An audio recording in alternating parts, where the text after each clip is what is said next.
ciidamada Soomaaliland iyo kuwa Puntland ayaa saaka dagaal ku dhex maray deegaanka Tukaraq ee gobolka Sool halkaas oo ay muddo isku horfadhiyeen labada ciidan.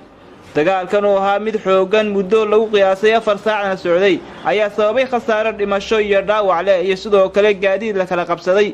sida uu xaqiijiyay jananka ciidamada qaranka Soomaaliland oo faahfaahin ka bixiyay dagaalkaasi isagoona guulo badan ka sheegtay dagaalka halkaasi ka dhacay saaka. ilaa 7 meelaha ahayd weerar ballaaran oo laba jiha oo hawdkii xagga hawdka iyo xagga garowe amba god qaboobe ayaa ciidamo ballaaran naga soo weerareen. dagaalkaasi muddo 4 saacadood iyo badha ayuu socday. dhimasho iyo dhaawacba waa jiraan dhan walba haatee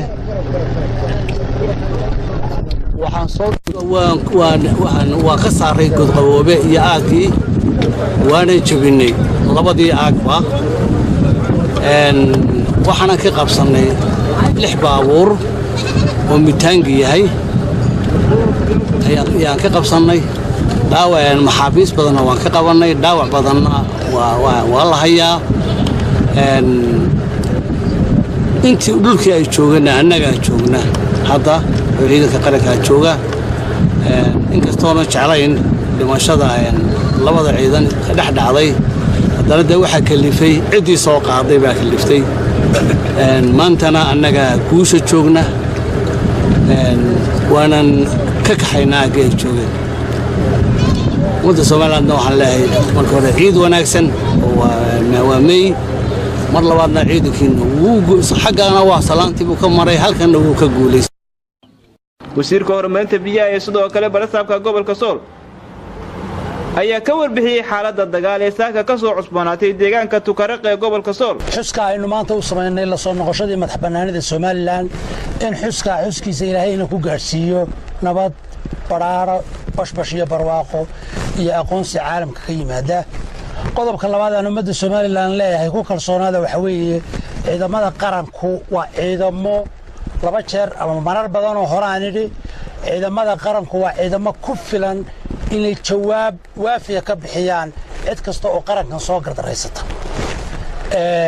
ma aha ciidan weerar ah oo daba jooga inay dad Soomaaliyeed dib ku sameeyaan, laakiin waa ciidan loo tababaray u carbisan loo traingareeyay inay difaacaan qarannimada Soomaaliland. marar badan hore aan u idhi ummadda Soomaaliland waxaan leeyahay meel kasta ay joogto kalsooni ku ciidanka qarankuna wuu isku filan yahay.